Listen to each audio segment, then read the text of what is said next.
Hey, Lord Pasta here. I'm back, and let's talk about fighters. Now, I have a lot of fighters in my fleet. 26 of them, to be precise. I would have to admit to you that many of them are very similar. Some only have one or two differences between them. And the main factor that varies between all of the fighters is the type of weapons that they use. I would define a fighter as a relatively small vessel meant to fit inside a hangar bay that carries few ammunition and small ammunition. Over the years, I've designed and acquired fighters with a plethora of different weapon types, from guided rockets to point-and-shoot SRBs. The possibilities seem quite endless.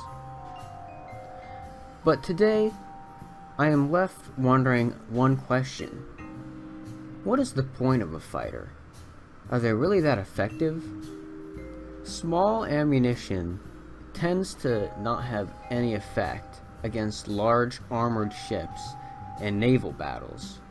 And look, I haven't done many actual naval battles, but the ones that I have done, the fighters did absolutely nothing. All they were good for was providing extra targets for the enemy to have to take out. And perhaps really that's their only strength. The reason that we have fighters is not so that they can destroy the enemy vessel, but so that they can assert dominance over the space. Fighters are the reason that we design carriers to protect them.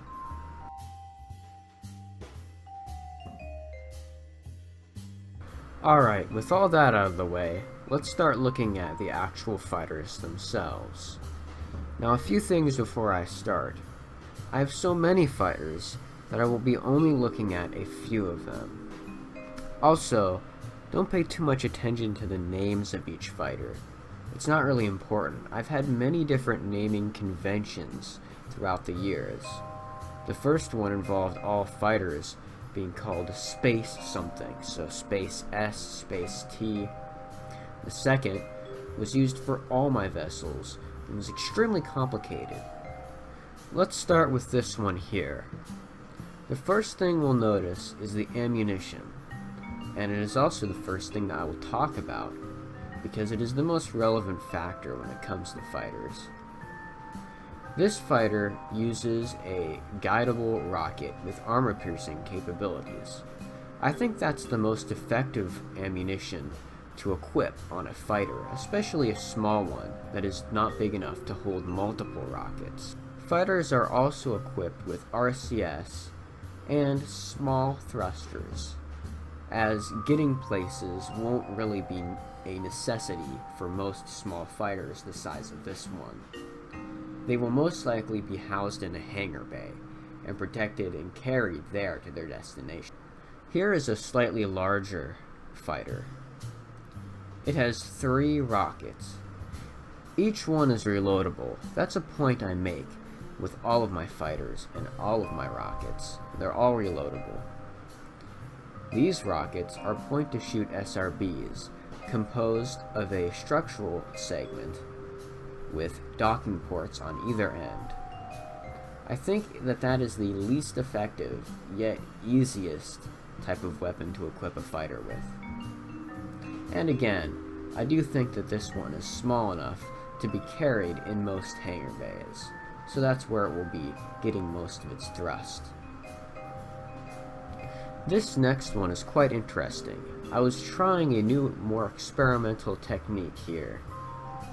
A while ago, back in 2015 or 2016, I made a fighter that was purely based off of a rocket being blown from an exhaust port into an enemy craft. This would then cause the parts of that enemy craft to heat up and be destroyed. That is sort of what I'm attempting to go for here, by using a small apparatus at the side of the craft for that purpose. Also, back in 2015, I designed the Space Nacho specifically for my multi-carrier. It carries 2 of these guidable rockets that I'm very proud of. They're not quite the same as those other ones that I showed you earlier, as these ones have more fuel and can therefore travel farther.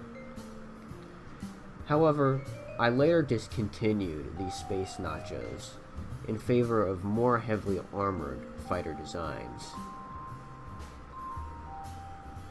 This is the Space T. It is one of my original fighter designs, and was probably designed in 2014. It is very similar to the Space Nacho, except in addition to the 2 rockets that it has, which are guidable, it also has 2 non-guidable SRB rockets. If you're trying to build fighters for your fleet, I would recommend that you build many small ones with very simple rockets that are controllable for the most effective design.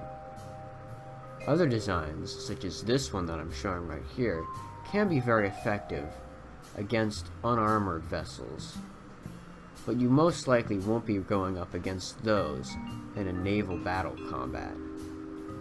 In the Naval Battle Club, you'll be going against crafts designed by real individuals, and these tend to be extremely heavily armored.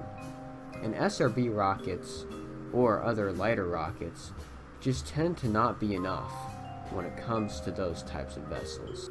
I do have one last craft to show you, however. This one uses rockets that are based off of Macy Dean's design. And this craft overall is basically just an aesthetics build. As we can see, I am able to pile a multitude of these small rockets, they are point to shoot by the way, onto this vessel. And it can look very impressive when it's shooting a volley of them. Also, it is quite effective against unarmored vessels, but it would have little to no effect on the armored vessels that you would go up against in a real Battle Club battle. Anyways, I hope you've enjoyed taking a look at my collection of fighters today.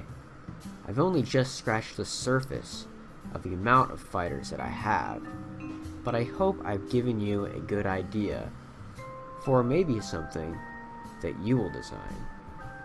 In conclusion, build your fighters small and with reloadable, steerable rockets with armor penetrating capabilities. But make sure the part count is low so that you can pile a multitude of them inside of your carriers to deploy and establish dominance over the system. Anyways, that would be my strategy. But, as always, I've been Lord Pasta, and I think it's time to end this episode up. I'll see you next time.